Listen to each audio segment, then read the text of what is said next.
Are you ready for pain? Are you ready for suffering? If the answer is yes, then you're ready. Hey friends, I need your help. So I wouldn't ask for help if it wasn't serious, but if you consider yourself a feminist, if you support LGBTQ plus people, if you believe trans women are women, please interact with this video. TikTok has been relentlessly pushing my videos to incels and individuals who really hate women. When I say that my blocking fingers are tired, they're really tired. I'm starting to get threats from some really scary people, so please interact with this video if you are cool, if you support feminism, believe that women are people, believe that Black Lives Matter, LGBTQ plus people are humans. Interact, comment, I don't care what you say. Honestly, the more liberal, the gayer, the better. Please. Please just help my videos get back on the right side of TikTok so I can stop like borderline fearing for my safety here, please. Thank you.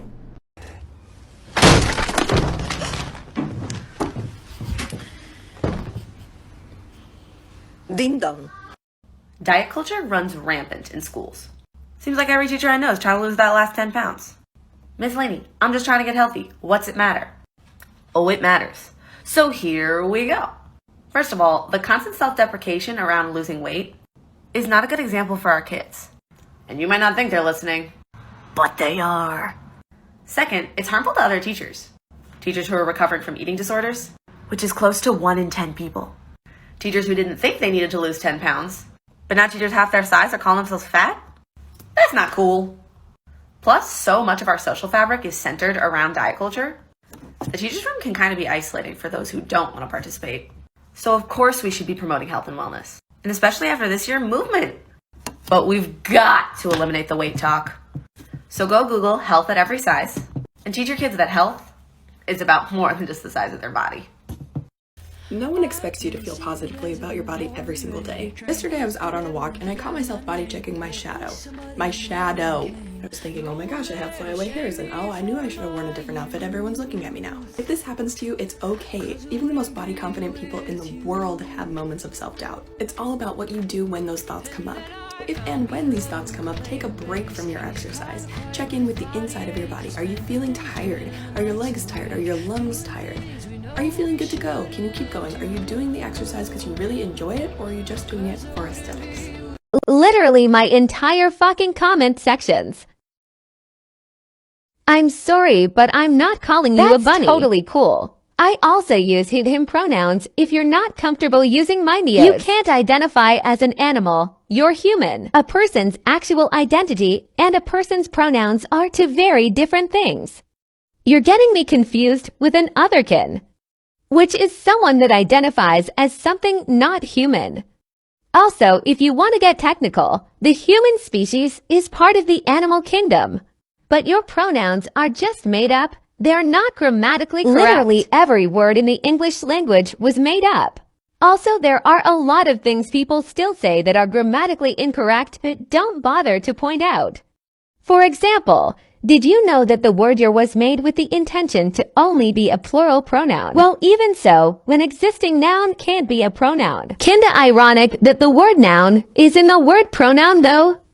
Also, literally no source written by any grammarian or person with a degree in literary arts condemns the use of an existing noun inside a pronoun. But neopronouns were literally made on 4chan to mock trans people. Actually, neopronouns were first introduced in the 1800s. Not as a way to mock trans people, because the term transgender didn't exist at the time. Who was there to mock in the first place? It was made as a secondary gender-neutral pronoun. My mistake. You don't use neopronouns. Yours are noun self-pronouns, which are the ones made on 4chan to mock trans people. You know noun self-pronouns are a subcategory of neopronouns, right? Also again, wasn't made on 4chan. They always existed but were given the label noun self-pronouns on Tumblr on 2013. And that label was made by actual people part of the LGBTQ community. Why would you even want to use neopronouns though? For me personally, I like how the word bunny sounds. It has a nice ring to it, and it gives me gender euphoria. Also, a lot of people who are neurodivergent use neo-pronouns, especially noun self-pronouns, because it helps them express gender to them. But how would you even use neo-pronouns? Example, instead of saying there's Charlie, he forgot his umbrella at his house. He's gonna get himself wet. You'd say there's Charlie, Bun forgot Bunny's umbrella at Bun's house. Bunny's gonna get Bunny's self wet. But wouldn't that be a nickname? No, because nicknames aren't used in certain contexts that pronouns would be used in. Like in a sentence where the pronoun ends with self.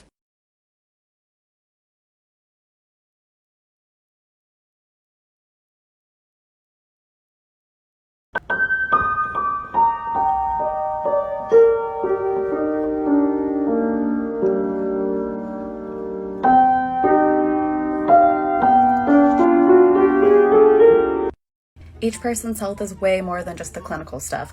Actually, like 89% of the health picture is made up of genetics, environment, social circumstances, and behavior. And these factors are lovingly referred to as the social determinants of health. And despite researchers and healthcare practitioners being pretty aware of all these different factors, we can't stop focusing on that individual behavior piece, which, by the way, only makes up like 36% of the social determinants of health pie chart. And that 36% is then broken down into 7 categories: psychological asset, drug use, sleep patterns, negative mood and effect, diet patterns, physical activity, and other risk-related behaviors. Notice that diet pattern and physical activity are only 2 out of the 7 factors here, yet get most of the attention. You see, these are the 7 factors under individual behavior, and those are all the sub-factors off of that, which includes motor vehicle behavior, gun behavior, stress, hopelessness. And y'all, this is still ignoring the other 4 main categories, which all have their own factors and sub-factors.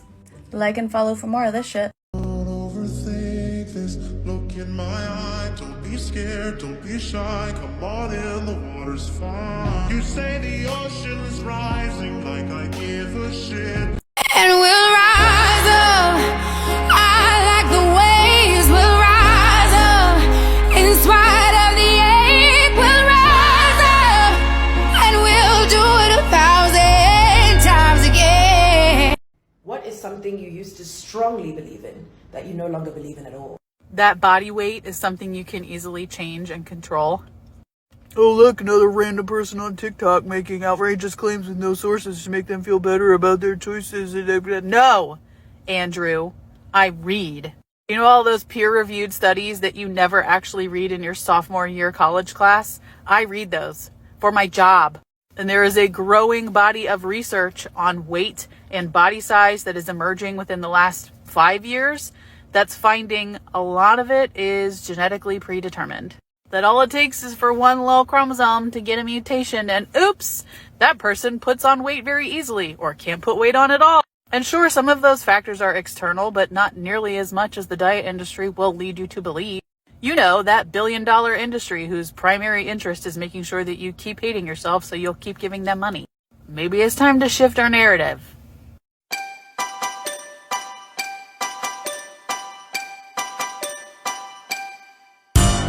God fucking damn it, Dave.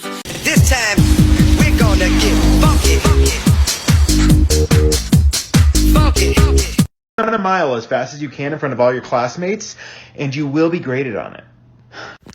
Hi, if you don't know me, I am a nursing researcher, and I'm finishing the write-up for a series of interviews I did with women in larger bodies who have become runners later in life, but who were athletes in childhood and at one point were told that their bodies were too large for the sport that they were doing. One of the most compelling findings, and there were many, these women shared powerful stories, was that there was real harm done to an entire generation of particularly young women by that goddamn presidential fitness test that we all had to take when we were in elementary school. If you are of a certain generation in the US, you know exactly what I'm talking about. That timed mile made people believe they were not capable of being athletes, that their bodies were failing them, and that they were an embarrassment.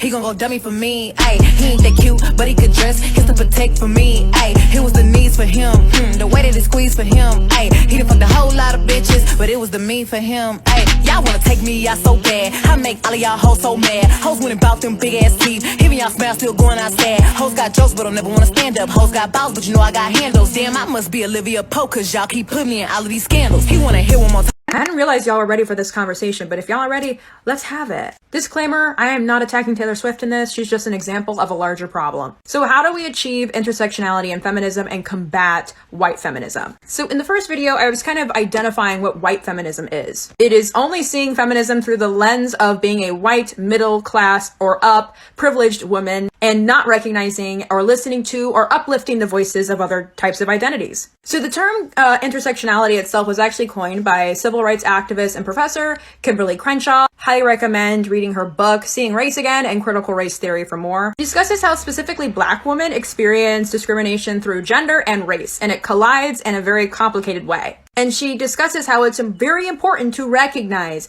that the inequality white women face is not what gender inequality looks like for all women. So achieving intersectionality may seem really daunting, but it's not. All it takes is listening and examining your privilege.